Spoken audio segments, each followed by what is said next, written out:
Iba yung pag-uusapan natin. Actually, ilang araw na akong kinukulit ng app na to. May sinasabi niya pang napaka-convenient niya, ito daw yung solusyon kung palagi kang nare-reject.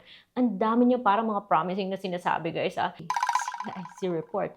Kung mas bet niyo mag-loan sa mga app pero nire-reject kayo, kaagapay na ang sagot dyan. Free lang gamitin. So, ang dami, guys. To the point na parang nakukulitan na ako. And I get it. That's how marketing works. But this is borderline harassment or spamming. So, may loan ba kay Credit Kaagapay? Wala. Is it as promising as it claims to be? Actually, they reached out to me. Ang gusto nilang makipag-collab. But, hindi ko siya pinansin, guys, because I only work with brands na yung talagang ako mismo convinced or ako mismo, I believe na okay sila.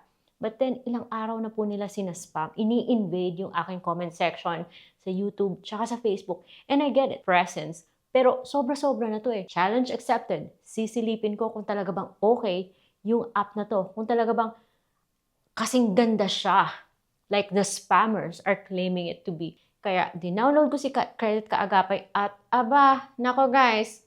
Yung masasabi ko lang talaga ha. Yung mga nagsispam sa Comsec, nako tumigil na kayo. So kung gusto nyo malaman kung talaga bang makakatulong to si Credit Kaagapay, then keep watching.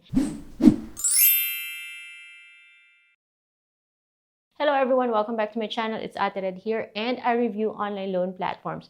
Hindi ako expert or financial guru, but my videos are based on personal experience and sinishare ko sila para ma-aware kayo guys. Financial literacy and responsible borrowing po yung goal ng channel na to. And this time, pag-uusapan natin ay si Credit Kaagapay. At diretso na guys, wala pong loan dito. Batad-tad siya ng kung ano-anong loan apps sa app na ito. Why is it there? Why does it exist? Kaya nga, sinubukan ko siya and ito na yung aking opinion based on my personal experience. First of all, kiniklaim niya na siya ay accessing entity po daw sa CIC. But when you go to the list of special accessing entities sa CIC, hindi ko siya mahanap doon. So, parang, false advertisement? And yung nagsabi niya ay si SEC registered. Okay, fine, SEC registered. Pero, well, yes, of course, hindi mo siya mahahanap sa list of recorded online lending platforms dahil hindi naman siya nagpaputang. Yung impression niya sa akin is, it's a loan hub. Like, another nag-a-affiliate, nagko-commission, and yung kanyang platform ay Mokasa na Mokasa, which is another app na parang naiirita ako just based on my personal experience. Even if my issues with Mokasa have been resolved, but just looking at the interface of Mokasa and how it operates, nakakairita siya best. Well, that's just based on my personal opinion. And we'll talk about Mokasa in another video. But right now, it's just Credit Kaagapay. Tigilan niyo ako sa comment section, mga taga-Credit Kaagapay. Why don't you just call your brand Kulit Kaagapay? Because you keep on claiming things na hindi naman talaga ganun yung app nyo. Dinownload ko yung app. Siyempre, nagbigay ako ng phone number, nagpadala po siya ng OTP, nag-login ako, and naghingi siya ng IDs. And humingi pa siya ng Facebook page. Why do you need my Facebook page? And then, well, it's doing some kind of evaluation. I was forced to watch a Mocha Mocha ad. Credit Kaagapay exists to sell ads. Tad-tad siya guys ng mga kung ano-anong mga loan app na hindi naman masyadong kagandahan. My 4.8 stars daw siya. The stars don't really mean na okay yung loan app na to. Loan Finder. It's a loan hub, Loan Finder. I'm not convinced. Sabi niya SEC registered siya but that does not convince me that I need this app. I feel like it's another basura app na daglan siya sa mga loan apps na walang silbi sa phone. Screenshots pa siya na parang ito, si Skyro. Anyway, so fast approval, quick cash. Dahil i-refer ka niya, ituturo ka niya sa anong mga loan app na kuno mag-a-approve sa'yo. Anyway, check your credit report, ganon. Mas convenient, guys. If you want to really check your credit report, you can walk in sa mga special accessing entities na sa list po ni CIC yung mga yon. Or you can download the Lista app. This is not a sponsored video, but I've been using Lista. If I want to check my credit score, my credit report, gumagamit po ako ng Lista app. I download my CIBI credit report, which costs $199. Yes, it's a service, kaya may bayad po. Or TransUnion if I want more details. Pero mas mahal si TransUnion. But why do I need Credit Kaagapay when mas better gamitin si Lista app? Ang gulo po ng interface ni Credit Kaagapay ha. So again, loan hub,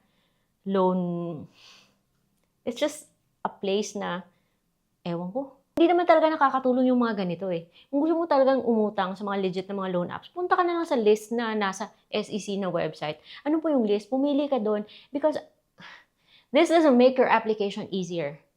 You know? I mean, it's still based on the information that you provide and the IDs that you submit.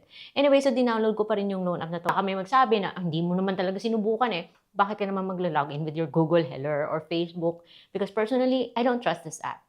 Permissions. Masyado siyang marites mga bes. Eh, wala naman siyang offer na loan eh. Parang hinahagis ka lang niya sa kung ano-ano mga loan app na siguro it's a matching service. Parang siyang matchmake. Tinder na mga Ola. Yung ganon yung peg niya, guys. So, ayun, hingi po siya ng ID mo. Like UMID, PhilSys, driver's license, PhilHealth, TIN, PRC, passport, SSS. And for your reference, I gave it my driver's license dahil driver's license din yung binigay ko kay Mukasa. Pagkatapos mong picturean, syempre, i-make sure mo na yung first name, last name, yung mga ganon, isasubmit mo. Just make sure na tama yung entries mo. And other information na hihingin niya are stuff like, seriously, Facebook? Ba't ka hihingi ng Facebook? Diba? Ba't ka hihingi ng Facebook? Credit ka agapay, bakit? Hindi ka nga nagpapaloan, nagre-refer ka lang, pero bakit ka hihingi ng Facebook? Tapos hingi pa siya ng 3 contact reference. What for? And ito yung sinasabi ko sa inyo guys, no? I had to watch a Mocha Mocha ad. Bakit may ad ng Mocha Mocha? Ang tagal, hindi ko siya ma-exit hanggang hindi natapos yung video. And for what? Pagkatapos kong panoorin yung buong video ng Mocha Mocha, which I am not interested, by the way, lumabas na you are approved by 3 licensed lenders. Fast Cash VIP? Seriously? Cash Me? Supreme Money? Ako na yung magsasabi sa inyo guys, wag dito sa mga loan app na to. Like I said, kung gusto nyo yung umutang at gusto nyo maghanap ng legit, punta kayo sa list of recorded online lending platforms sa website ni SEC. Because hindi naman talaga nakakatulong yung mga ganito. It's just, wala lang, para sa mga tamad lang to eh. Pero, if you really want to loan sa mga legit, punta ka na ng list of recorded online lending platforms sa website ni SEC, pumili ka doon. At syempre, manood kayo ng reviews. I have a list of legit loan apps here and mas better papuntahan nyo yung mga nasa list ko kaysa sa mag-credit ka agapay kayo. Yun nga, Fast Cash VIP, seriously, Cash Me, Supreme Money, yun pa lang ha, basic details pa lang yung binigay ko dito niya na ako pinapag-try. Wag na bes. So, ayun, at hindi naman nakakatulong yung credit ka agapay dito. Pwede ka namang apply on your own. It's loaded with ads, with loan apps na hindi naman kagandahan. Nagbigay ka ng personal information mo sa isang app na parang basura naman sa cellphone. So, ayun, may Kapit Cash, pautang peso, loan on, si loan online parang ganun din eh. Kung ano si credit ka agapay, ganun din si loan online. Okay, so know your score to unlock more. I check my credit, sabi niya free. Pero, free daw for now. Pero what if hindi free? 599. Maglista app kayo, guys. 199 sa CIBI through the Lista app at mas credible tingnan si Lista app kaysa dito. Questionable yung pagiging legit ni credit ka agapay. And I was right, kaya hindi ko sinagot yung email nila. So sorry, thank you. I am not convinced na helpful yung app nyo. So, not me. So, nagpa-delete ako ng account kasi para sa akin, what for? I'm not convinced na makakatulong yung app niya. So, please, credit ka agapay. Mag-behave na kayo. Huwag kayong mag-comment sa mga videos ko or dun sa Facebook ko. Dahil yung mga claims nyo, ay nako, ang layo sa na-experience ko sa app nyo. Like, seriously, alis kayo sa comment section ko. Credit ka agapay. Ang kulit nyo. For me, it's something I don't wanna have. Ewan ko sa inyo guys, because this is not a loan app. It's a loan hub or affiliate na ang daming ads. So, parang basura talaga siya sa cellphone. So, I don't know, convince me otherwise. But then again, ito po yung aking personal experience. And that's it for today's video.